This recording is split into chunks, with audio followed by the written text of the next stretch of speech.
and welcome to another episode of It's Not Soup Yet. I'm Tom Blanchard, the 2023 state president, and with me is Keith Lynam. Chris is out of pocket right now, so Chris, whatever you're doing, I hope it's well worth missing this great podcast. So Keith, tell us, what is the latest and greatest that you can tell us without being, bleeped out or censored? Here's the good news. It's actually soup. We can actually start saying it's soup. Folks, we're done. We're getting towards the end. The stuff is all in the pot. It's all been brewing.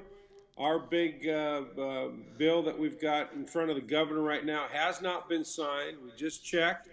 As of 10:30 on Wednesday is when we're taping this. It hasn't been signed. That's AB 298. And again, I want to make sure, Tom, that everybody understands that this is the bill that we've worked on during the interim.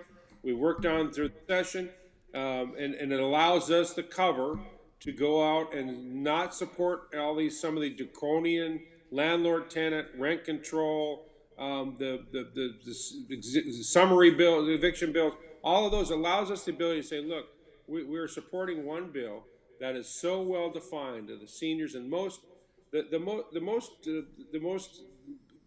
that population that is at most risk of any increases. And again, we're saying it's not even us. It's not even the clientele that we mainly represent. It's those big, large multi-hedge funds that own the big complexes. But AB 298 is in front of the governor. He has not signed it yet. But it also allows the governor, and this is the final word, allows the governor to be able to sign that one and then go and not sign or veto the rest of those that have come up. So there's a reason for it. Some groups don't get it, and frankly never will, because they're so myopic in what they look at that they are incapable of thought process outside of what their own little world is in there. So if I get bleeped for that, they can kiss my... You never know. You never know. Hey, so here's the interesting thing I'm seeing.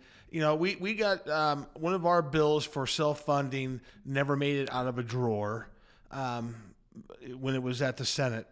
And believe it or not, the governor's bills, the things that he wanted to see moved forward, didn't see some hearings as well, and they killed some of his bills and what he wanted to, see happen during this legislature.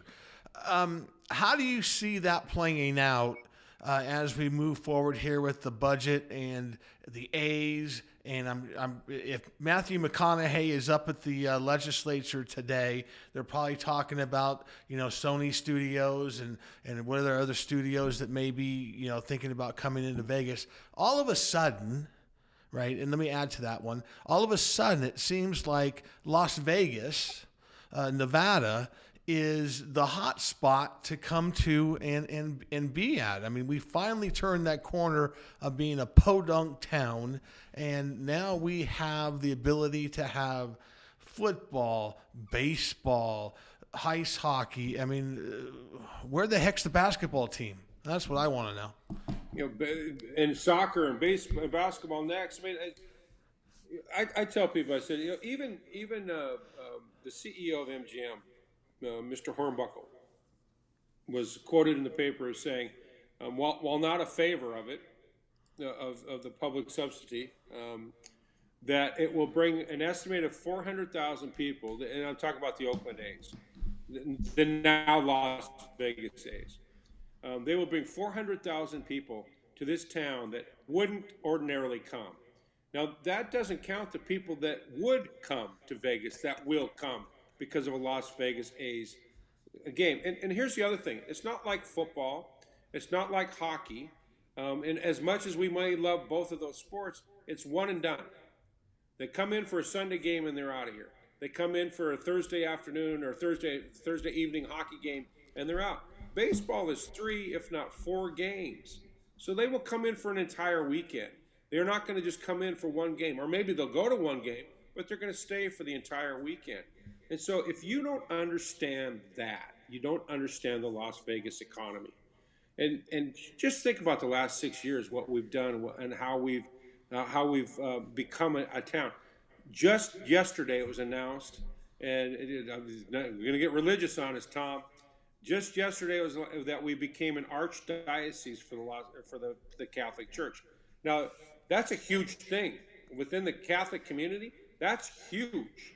That's like the A's, Knights, and Raiders all coming in at the same time. Very big news, and it's a maturation of our town, of our community that we should all be proud of. And I'm glad that the Nevada Realtors, we've been on the right side of those things. Well, I know there's a lot of stuff happening. We are at the end.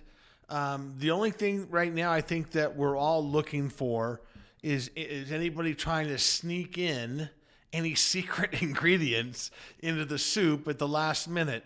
When they're meeting and they're conferring, it's really easy to slip in a quick amendment to throw a piece of something that's been thrown out back in. So we still have our work cut out for us. We're not done yet. We'll be able to rest easy here in when's it over? Is it on the 9th? I can't remember. Next week at some point. And you're right. It's soup. It's soup. It's done. It's percolating. The farm hands are coming in. They're sitting around getting ready to eat a bowl. And there's always that one little smart ass that thinks it needs a little more cumin. And so they put some cumin in at the end. And that's the smart ass we got to keep our eye on, Tommy. The cumin. No more cumin. We're done. No cumin for you. No cumin for you. No more soup for you. All right. Well, look, we got to get back to it. It's been a great week. A lot of things are happening. We're still staying on top of it. And so until next week, it's not soup quite yet, but it smells like it. It almost tastes like it. And as long as we don't have any secret ingredients of cumin, we're good to go. And thank goodness everything is good to go. All right, buddy. Appreciate you. Everybody else, thank you. Have a great week, everybody.